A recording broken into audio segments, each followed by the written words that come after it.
大家好，欢迎来到听书学史。今天我要和大家分享一本绝妙的书籍《灵性自我之谜》。当谈到灵性时，我们实际上在探索人类内在的心灵层面，并且人类的性格和才能不是有意识，而是由无意识灵性决定的，包括情感、信仰、内在力量以及对生命和宇宙的深刻理解。让我们一同来探索这本书的世界吧。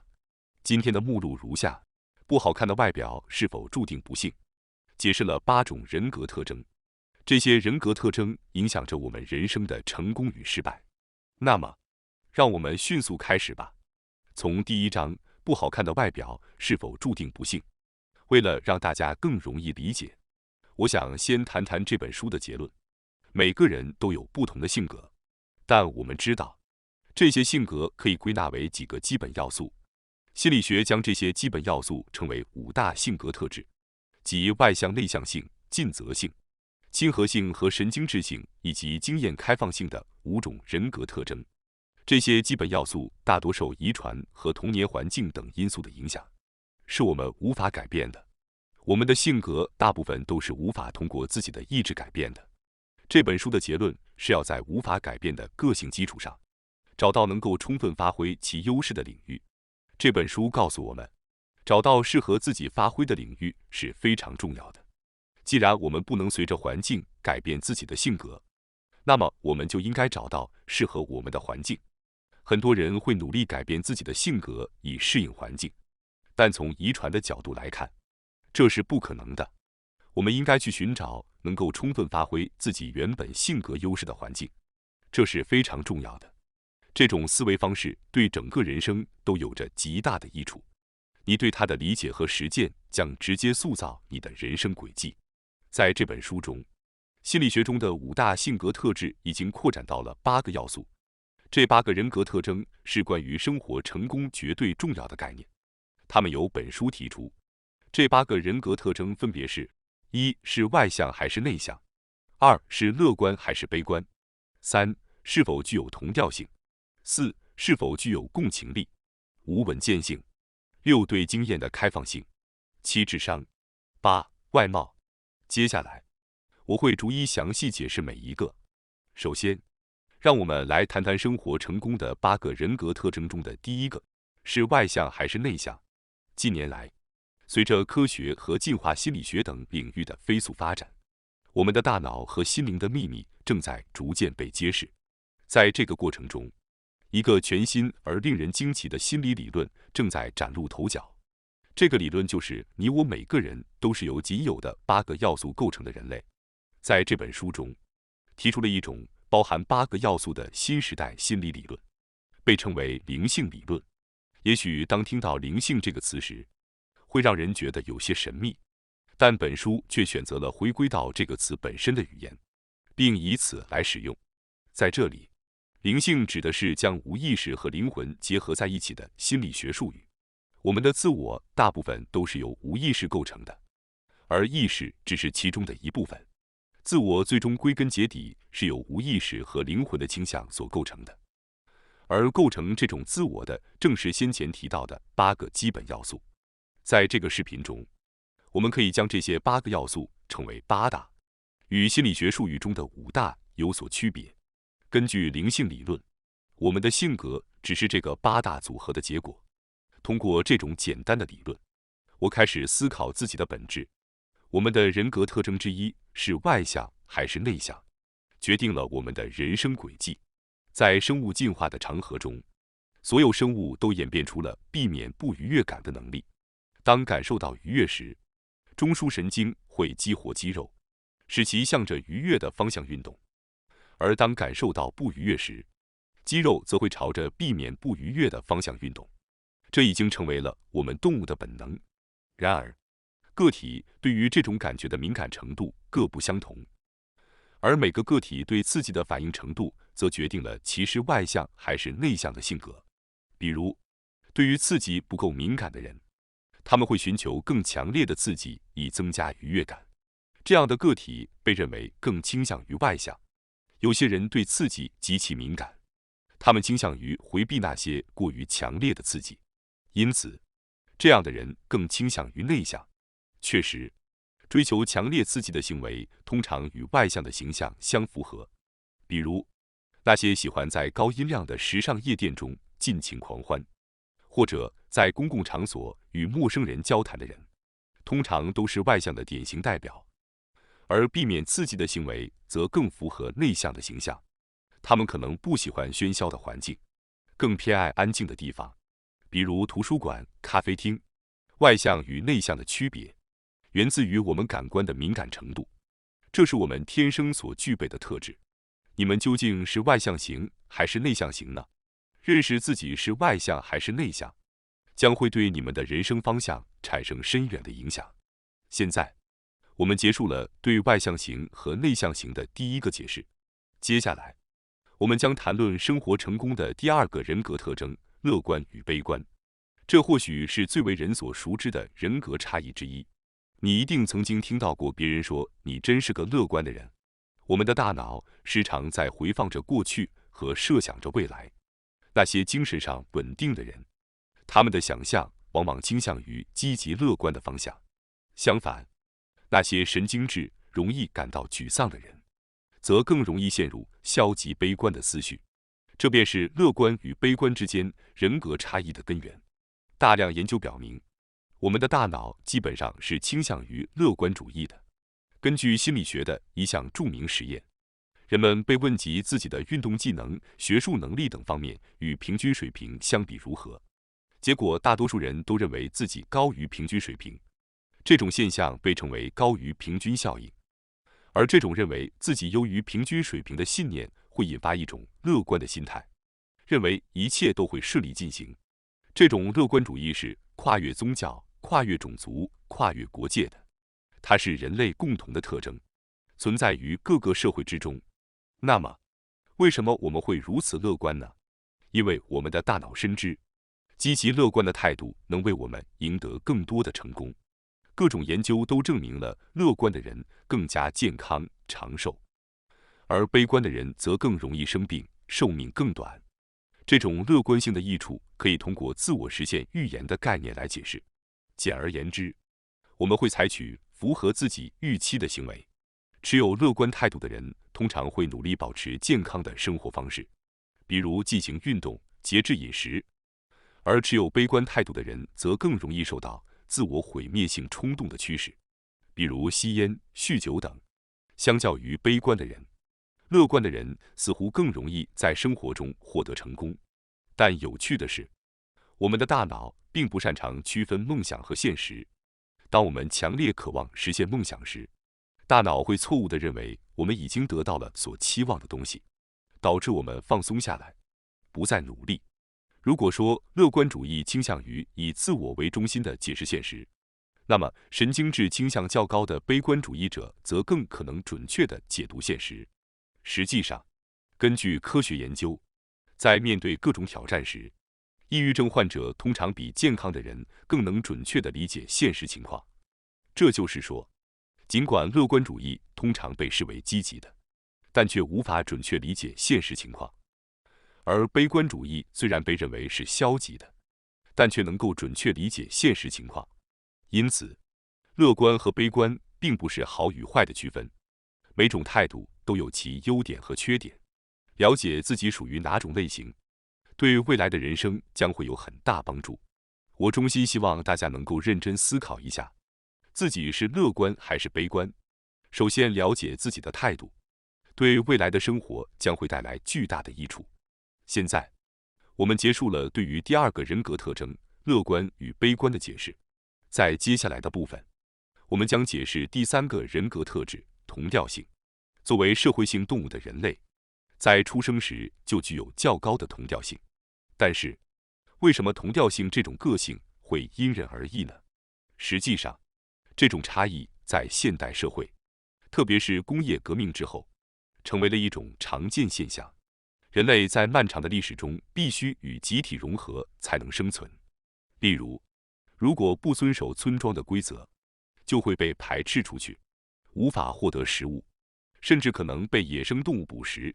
因此，以前大家都强调共同体中的生活，自工业革命以来，在以欧美先进国家为中心的世界，我们开始教导人们，在现代社会，即使不属于集体，也能生存下去。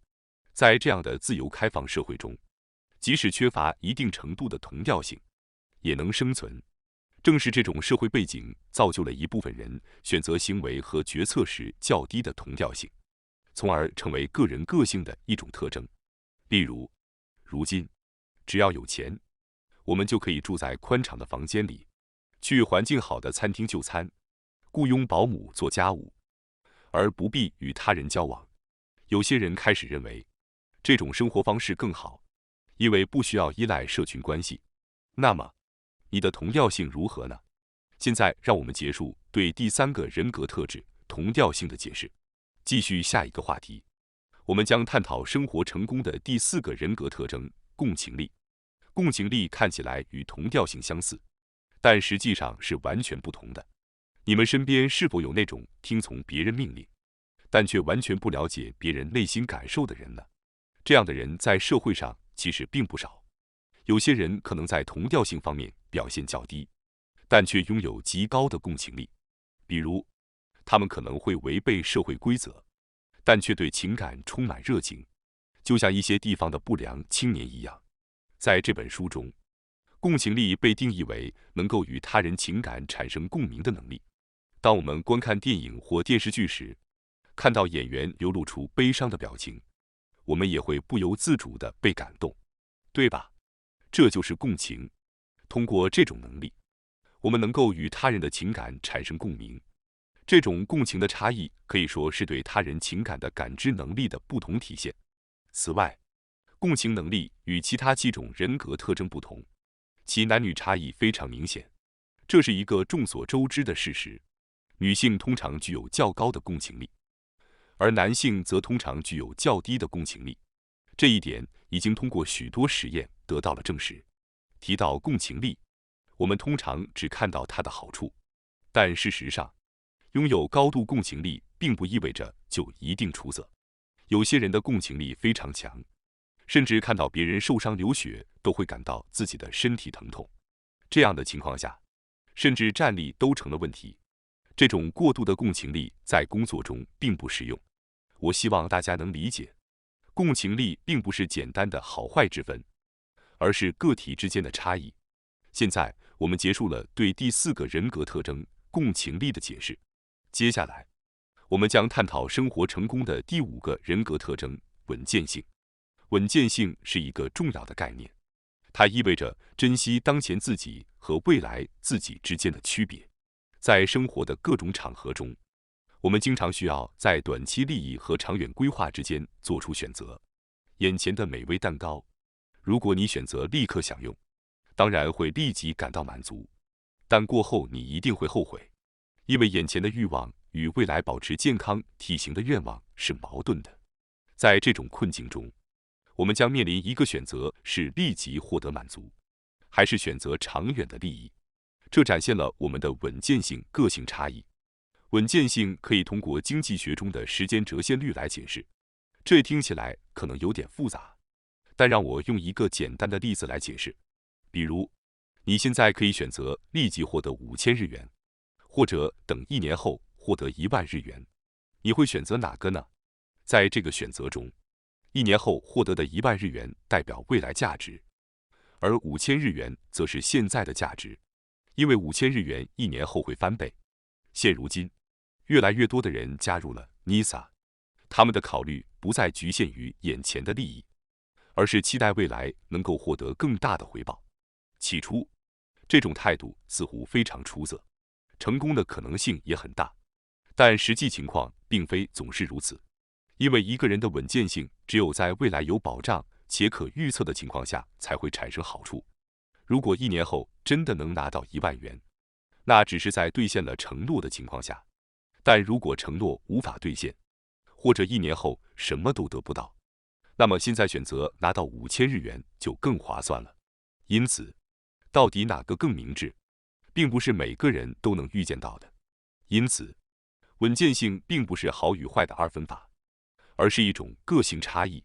你认为自己的稳健性是高还是低？尝试从自己的性格特点出发来思考吧。那么，我们已经讨论了第5个人格特质——稳健性。我来解释第6个人格特质——对经验的开放性。在这个大5人格特质中，经验的开放性可能是最难理解的一个。在本书中，我们将其定义为意识的分辨率差异，但这样说可能会更加难以理解。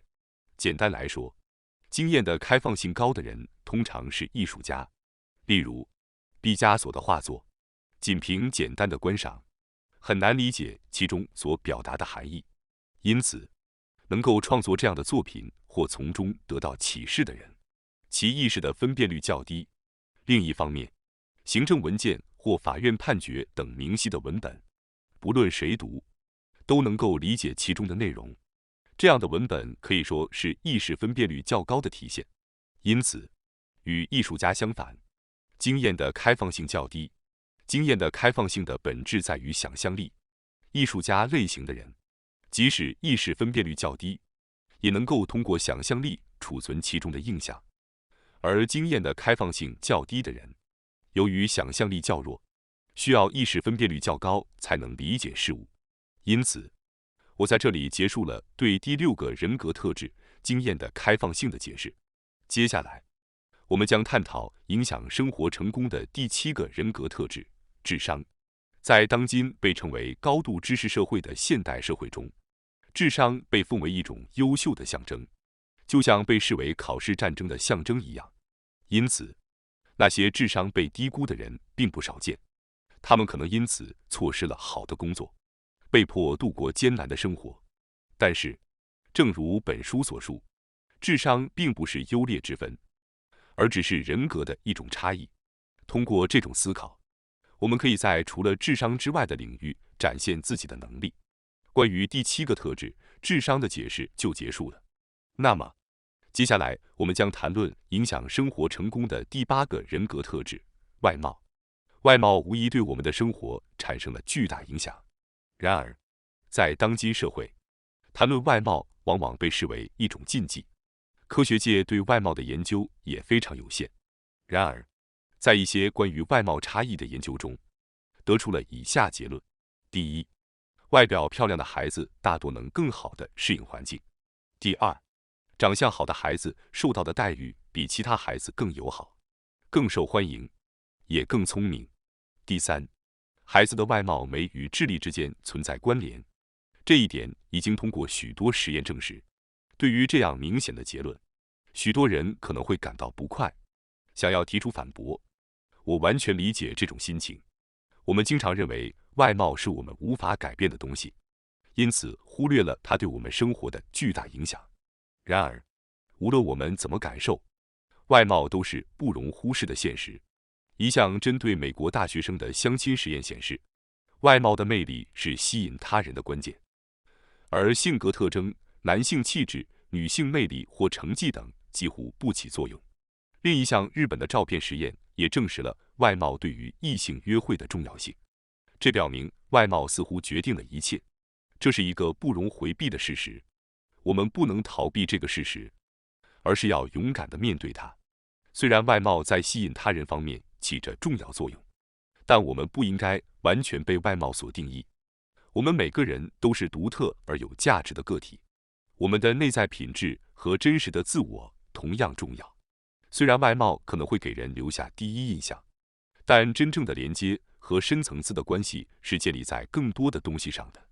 让我们努力发展自己的内在美和品质，同时也尊重并欣赏他人的内在价值。在这样的理解和包容中，我们才能找到真正的幸福和满足。希望本期视频对您的有所帮助。感谢大家收看今天的节目。如果你喜欢我们分享的内容，记得点赞、订阅并开启小铃铛通知，第一时间获取我们的更新。在下次的节目中，我们将继续为大家分享更多有益的书籍。再次感谢大家的支持，我们下期再见。